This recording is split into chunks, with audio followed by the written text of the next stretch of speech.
Recording to the cloud. Part 2 of week 4, R795 dissertation proposal preparation. We go into the writing part of this. Well, last week we covered some writing tips as well. So I got through half of that. And as I said, I did a 9-part workshop in New York City during Ed Media. I didn't get to the last 2 parts of that workshop.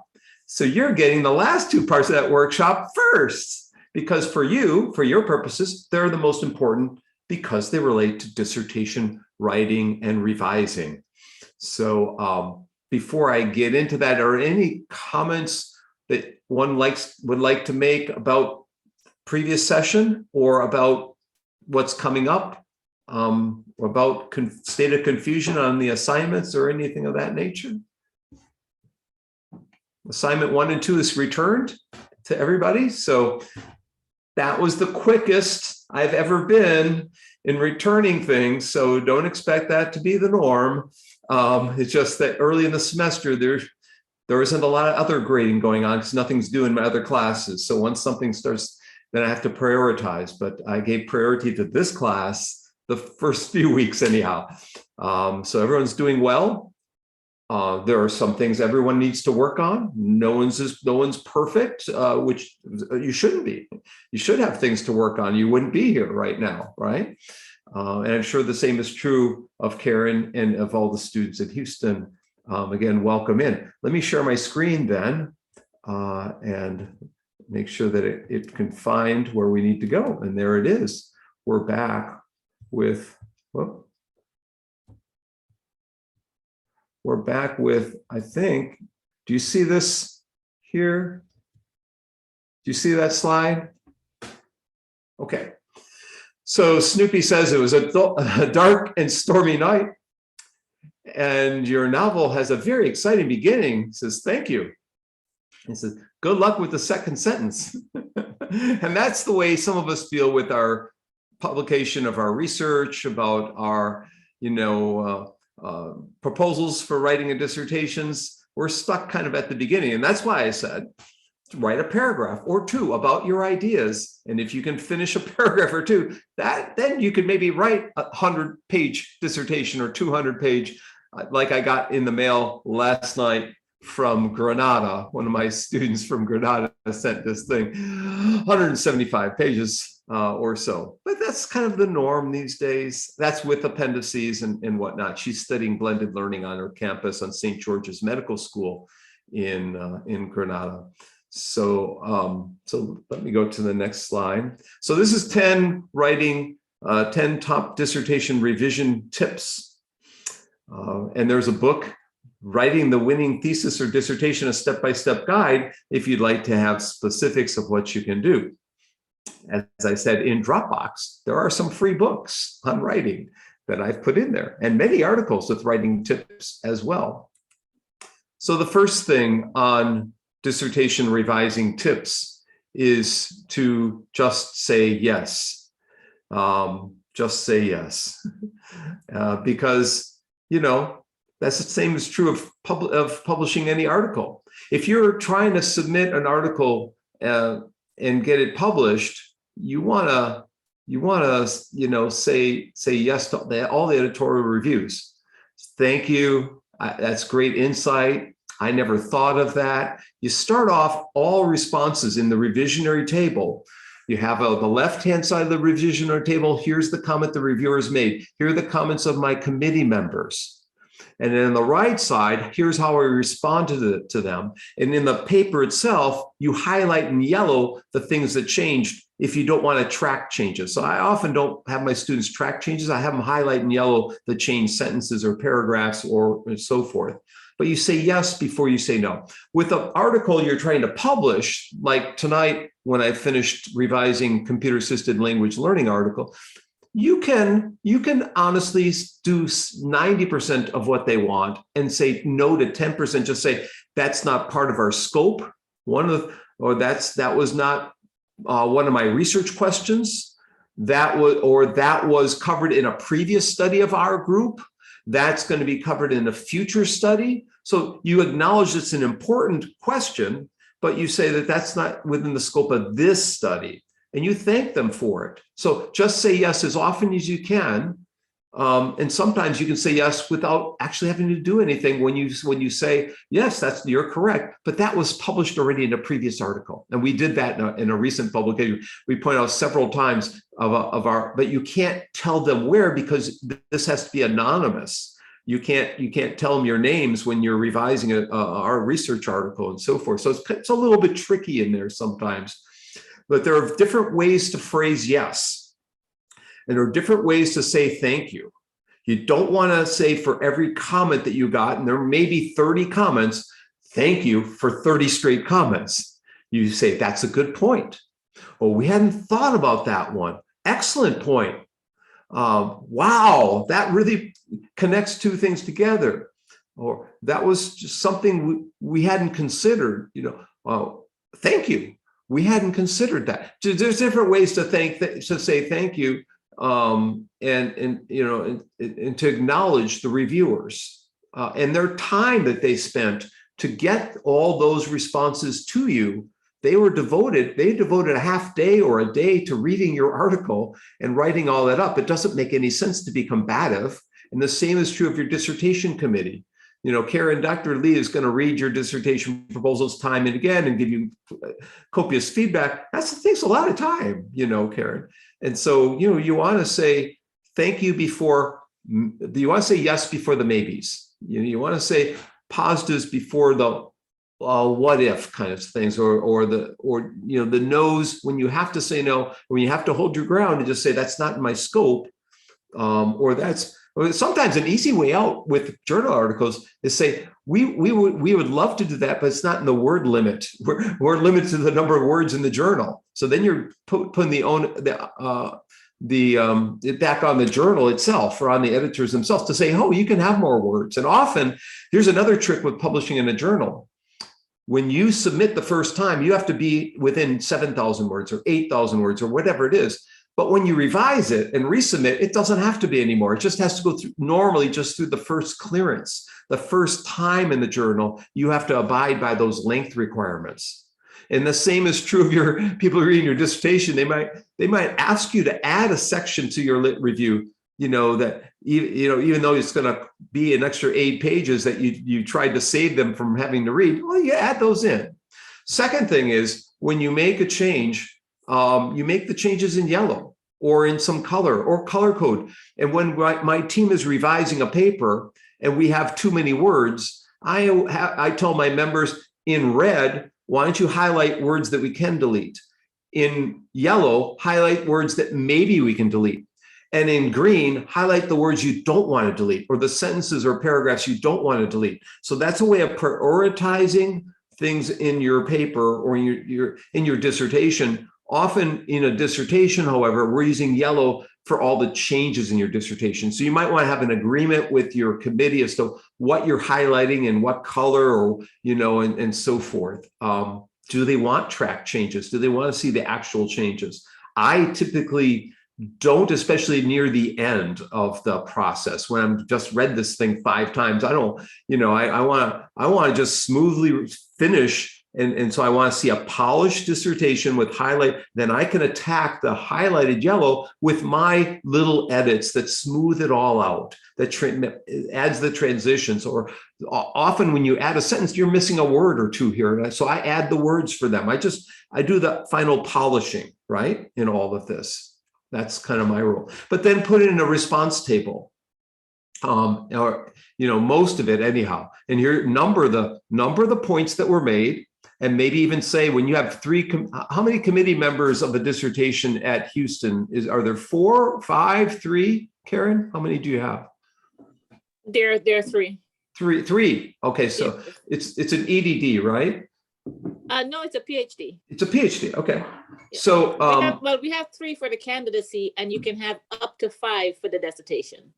And so you can up to 5, but the smallest number is 4 or 3. 3. The smallest number is 3, yes. 3 to 5, because I've been on 1 as an outside member. Maybe I've been on 2, but 1 or 2. I was on Irwin's.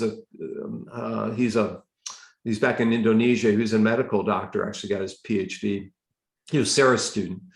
Okay. So yeah, so each member of your committee, do you know who your members are?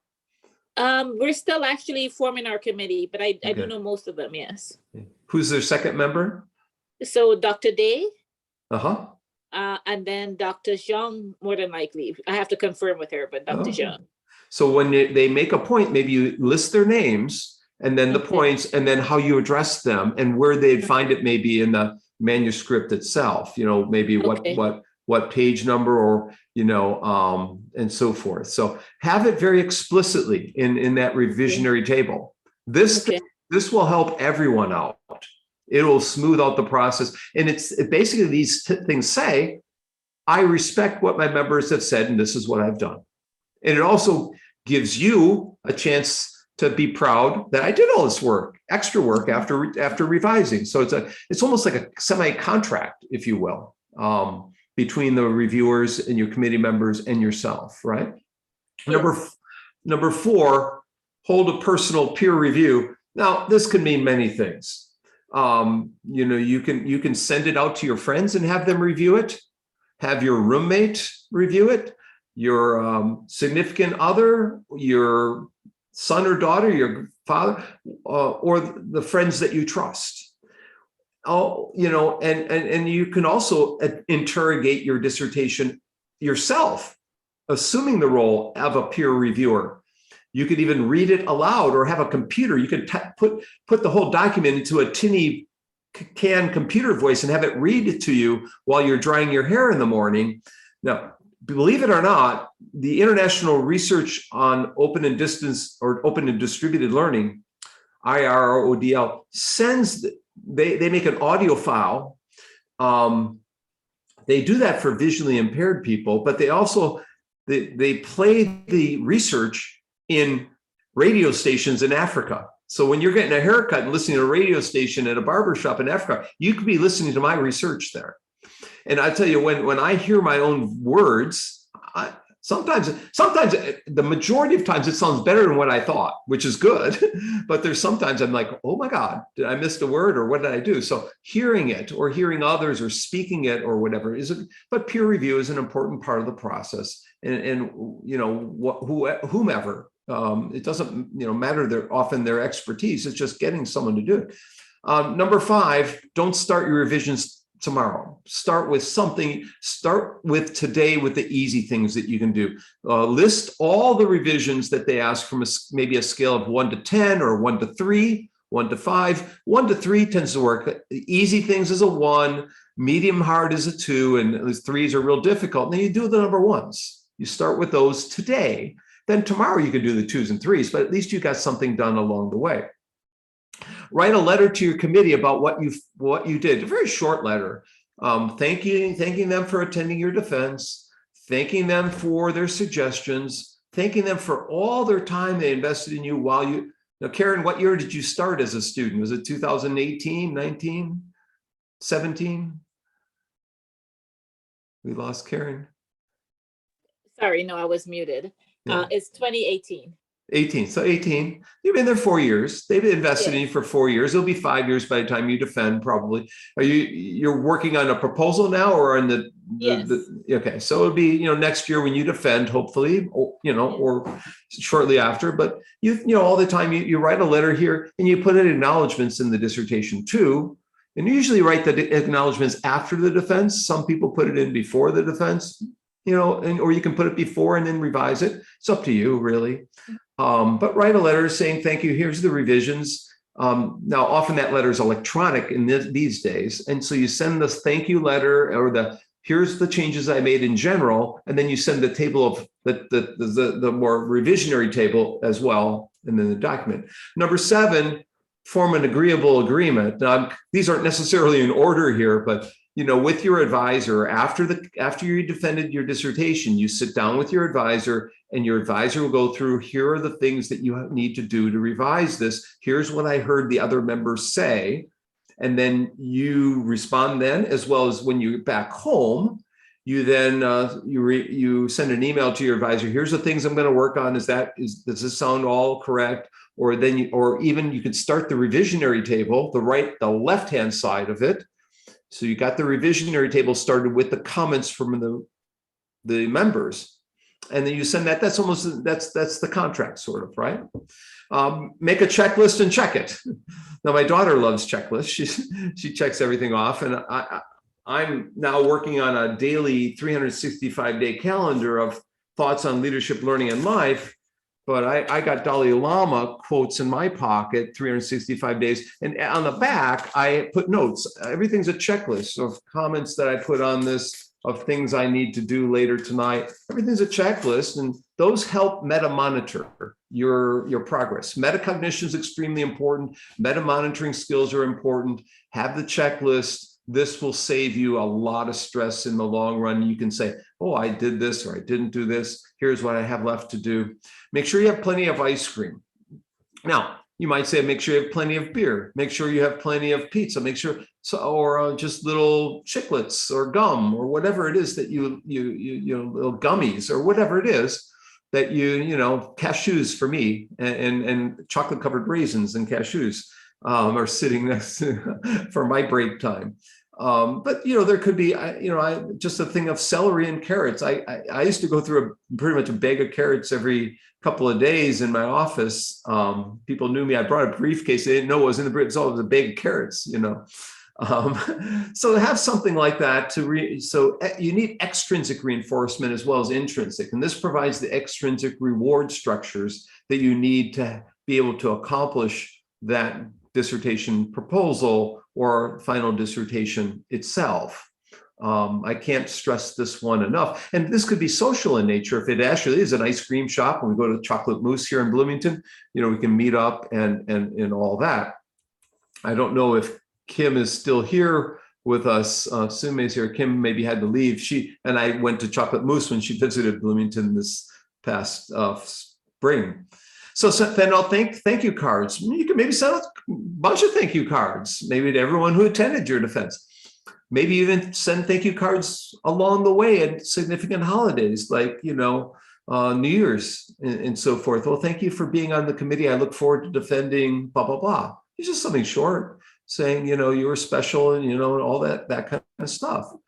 So those are some things for revising, and notice a lot of them aren't about the revising at all. It's about the structures that you set up, both extrinsic motivational structures as well as intrinsic motivational structures that you lay out to help you get a path to completion. You also might, and I didn't talk about this, goal setting, having something written in your planner of how much you're going to write by December 15th, how much is going to be done by December 31, how much, and have some kind of a timeline. So this is, I discussed last week, having a timeline of all your work. So Karen, I'll try and get you last week's notes as well. So yeah, and there's a lot there. These are just short compared to all last week's.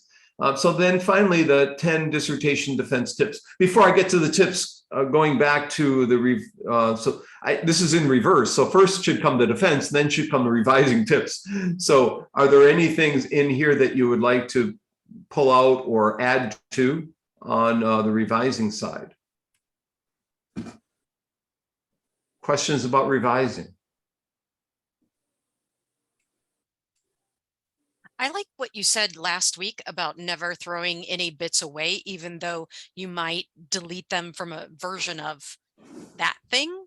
Yeah. I thought that was great. I'm not totally sure how to keep that organized in any way, Yeah. but I like keeping the bits and bobs. Yeah, bits and bobs. So I call that cut text. I have a file called cut text.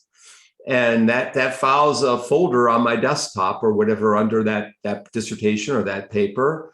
You could call it by another name, but I know that's the stuff we deleted, or that's starter text, you could call it, for another paper. And so you try not to give up on anything that's yours. You've written that, it's part of your soul, part of your beingness in this world is those pages or paragraphs of something that you had to cut because Professor XYZ said that doesn't really fit in the dissertation. But you like that stuff. And maybe when you graduate, and you get a job later, you might find a purpose for that cool section in a book chapter or in a speech you give or in some other format, even in a newsletter for teachers at the Houston Community College, Gary, whatever, you might find that has a purpose. Any other comments? Okay, so dissertation defense. I watch people when they defend real carefully. I watch everyone when they present at a conference. I go to keynotes not to learn anything. I go to keynotes to watch people present because I'm a keynote presenter and I get a lot of tips on how to present by watching their eye contact, watching their movement in the room. So when someone asks you a question at your dissertation defense, you look at that person initially and start the response with them, and then you pan across the entire room to everybody else when you're answering the question. You don't want to disenfranchise anyone in the room as you're answering the question. It looks more professional that way. And then you pan back to the person and ask the question towards the end of that response. So you make sure they know you're answering their question, but you're also not putting everyone else to sleep. So eye contact is extremely important. Slowly moving back. You don't want to move too much physically within the room when you're, this is not a performance at a dissertation like it would be at a keynote or it's not a magic show. You're not a magician pulling rabbits out of hats. This is a professional forum, but you can move somewhat, and you should. You shouldn't be stationary, nor should you be back and forth. Almost when you go back and forth, you look uneasy and not prepared. If you're constantly and you're going back on your left foot and you're kind of dangling your hair like I tend to do when it gets long, it doesn't. And Karen, during the pandemic, the first year, my hair was really long. It was longer than you was right now. And it was getting, but yeah, make eye contact with that before you start talking to someone. Make eye contact, let them ask questions, don't. And the other thing is when you don't necessarily want to look back at your slides for the answer or look at your computer. You can. It's all right. It's all right to look back, but you don't want to look back and rely on them like they're the teacher. Your slides are not your slides are not a being. They're not someone you're genuflecting to. They're someone who support you, who you're getting something to help you. It's still your answer. And so you want to look and turn back to something. Oh yeah. So you get a date maybe that's on the screen or a person that so-and-so Reeves and Nash said in 2015 in the book Media Equation, this is what's, so instead of Reeves and Nash in 2015, you don't want to look back and talk about it. You want to look back to get something of value and then pull that something of value to the front for the audience to listen to and contemplate. And it's you then who sound really authoritative and knowledgeable. If you're doing this, you don't have anything in your brain then at that point. It's all up there, and we got to pay homage to what's up on that screen or on your computer, right? So you want to practice your dissertation defense in front of a mirror, and you want to practice your dissertation. I'm going to come, maybe this is going to be, the power of food. And increasingly, I'm finding that it's not deep fried food. It's the veggies, blueberries and raspberries and carrots. And we used to do bagels and orange juice all the time. But, find a mix of things. And people tend to be eating less at the defenses than they were in the past, I'm finding. But they still want something to be there just in case. And maybe instead of the big water bottles like this, maybe the half pints are better, the smaller bottle of waters. Because often people will bring a bottle of water to the defense. And if they didn't, or if they did, the small little pint things are going to be just plenty and well enough for 2 hours at a dissertation defense. But again, find things that aren't that sloppy, or maybe find something that's famous in Houston or in Bloomington, like Mother Bear's Pizza. Remember, you get everyone eating Mother Bear's Pizza, you pass the dissertation right there. Number 3, I mentioned this power of movement. You don't want to be stationary, nor do you want to, but you don't want to block the screen too much. You can stand in front of the screen a little bit, but you don't want to be there too much and just stand there for a half hour, an hour, and no one can ever read what's going on around you. So you want to use the space wisely that's set up around you and move about and point to things. Who's got a pointer? Some of you had a laser pointer. I used to use laser pointers a lot. I haven't used them so much because we've been home now, so I haven't had a need to use them. Be willing to accept handouts and give them out. So you can have a handout maybe in the back of the room as people walk in and get them, or you can make a PDF of your slides, 6 per page or 3 per page, and writing notes on the side. Maybe 3 per page might be best. I tend to like 6 per page, but most people tend to like 3 per page. Maybe you can have something else that you hand out to people that summarizes what you're going to say, whatever. Be willing to accept things from other people, whatever that might be. I'm not sure what I meant by accepting of handouts as well as giving them some faculty have research areas that they're really committed to, and they might have advice for you to include something in your work. And so be accepting of the additional resources that you're given and include that in. Practice with an adult in the room, practice with a child in the room. Practice by putting your computer 10 feet in front of you so you can barely see the slides and you basically have to memorize them. Practice by having your computer turn it around so you can't even see your screen and you're clicking through, and you then have to memorize everything that's on there. If you can speak by having the slides 10 feet away from you, way back, you're prepared, you're good enough. If you can practice by having the screen shut, you're even better prepared. You have no worries, right? And when you're like that, your advisor is going to be smiling totally with you as you go through, as I say, Rachel. And then practice till your brain hates you. I give many keynotes, and the night before I'm in my hotel room or in the pub downstairs in the hotel, getting around whatever, and I'm practicing. And I'm totally awful the first time I practice. If people had to listen to my speech the first go at it, I'd be totally embarrassed. I mean, I'm so much critiquing myself. And the second time through live, there's things I say, and third time even more so, that I never dreamed I would say or never thought of, but I couldn't be able to free up that knowledge for those free associations if I didn't have it memorized. I wouldn't have, like, someone might be coming in the room like you did, Karen from Houston. I can talk all night about Houston stories. Been there a bunch of times presenting in the medical school, the community college, and other Rice University campus, which I love staying at the W Hotel, which is too expensive now, but I like staying and running Rice campus. And yeah, close the screen. I already did say this. It's you. Don't pay homage to the screen. It's you. It's not. It's your idiosyncratic thought cannot anyhow be on that screen anyways. That your creative thoughts that come up during your speech are not on the screen because you didn't think of them until you were speaking, right? Don't assume anything about your committee members being smart enough to remember your meeting time, the meeting location, to even remember your dissertation title, to remember your name.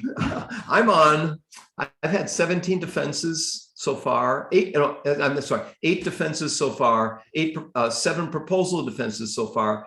I'm up to 7 more this fall. I don't think they'll all make it though, but there's too many people to keep track of. Some people write to me and I'm like, who is that? I can't even remember who this person I agreed to be on their dissertation. I don't know, sounds like a good topic. Sometime in my life, I agreed to it. So when you send something to confirm that they'll be at the Zoom meeting, even if it's in their computer, you still the night before, you remind everybody, and you remind them, 3 days ahead. And then the night before, maybe the morning of, oh, by the way, I'll be in the room 15 if anyone wants to come a little early. So it's not that you're sending them a reminder to that they're dumb. You can add a little note. Hey, I'm going to show up early if anyone would like to chat about anything about this dissertation, or I'll stay late. I flew into town just for this event. I'd love to have lunch or dinner with people, afterwards. Please let me know if you'd like to join Dr. Bonk and I, for lunch, that kind of thing. Invite your friends, invite your significant others. Many people do invite their spouse, their best friend, their roommate to come to the defense. And many of them take pictures, console someone in the hallway during the time in which the committee's reflecting on if you passed or if you failed. So you have someone in the hallway to at least shake your hand and hug you a little bit. So have someone who can, if you want, if you're a person who likes personal reflective time and on your own, then you don't bring any friends. Some people might be embarrassed. That's what, you don't have to. Some people do. There used to be big events at IU. We used to mandate students had to attend 2 dissertations a semester. And sometimes the rooms are packed, solidly packed. I like the face-to-face meetings. I don't like, as I said last week, Zoom it's okay to do a Zoom dissertation, but face-to-face is much, much better. And with friends, even better. And with a drink at Lenny's, even better, or somewhere, or Mother Bear's Pizza or something. And then pre-plan the celebration. We're going to meet at Mother Bear's. We're going to meet at some other place, Mai Tai. I love Thai food. Some place where we meet. Yua might have been with me at Mai Tai a couple of times in Bloomington. Right, maybe at Nick's and other places. So yeah, so she knows. So those are 10 tips. I'm in the chat window. I'm curious which of those tips you remember, or or your writing commitments. Yeah. So number one. So in the chat window, post one thing that you learned from tonight, and post some writing commitment for the next month or 6 months or year. I think that's all I have. What will you do? Published, hopefully, yeah. So let me stop the sharing. And if I can, come on, stop. There we go. So in the chat window, thanks to Shannon for coming. I guess she's gone. Okay. Practice the proposal delivery. There you go. Yeah, practice. That's a key part of life. Sometimes it's boring, and sometimes you're like, I know it's good enough. Well, it's never good enough. It always needs some, even just mouthing it. You don't have to actually. You can do a dry run fast, right? You can do a 5-minute dry run of an hour-long talk. Just saying a few of the slides. You don't have to say them an hour long or so. Dissertation presentations are 15 to 25 minutes at Indiana. At Houston, I'm not sure. The review table, that's a good one, the review table, Karen. Okay, great. So any commitments from tonight? Any commitments? Any final comments? Anyone want to get something said before we go for tonight? A blog a day and turning the blog into a dissertation. That's that. Yeah. So that's the unstructured starter text. That's a lot of writing every day. I haven't done that. That's good. How long is your blog post? It depends on what I'm writing about, and I don't actually write one per day. It's just I try to keep each blog to one topic. Okay. And so I might write, 1,000 words on one, or I might write a couple of paragraphs, and I might write a few blogs in the same day because I'm trying to keep the ideas separate. Right. Sounds good. Finish by Friday, methodology. Yeah, that's doable. Methodology is both hard and easy. It's easy because it's not a long thing, but it's hard in terms of brain, might hurt a little bit writing the methodology and looking up, did I get this right? Exactly the way, the wording and all that. So it's doable. You can do that. Yeah. At least a rough draft, getting that. That's good. Yeah. Get that. Well, thank you all for coming in tonight. I'm going to stop the recording at this point. So hit stop recording.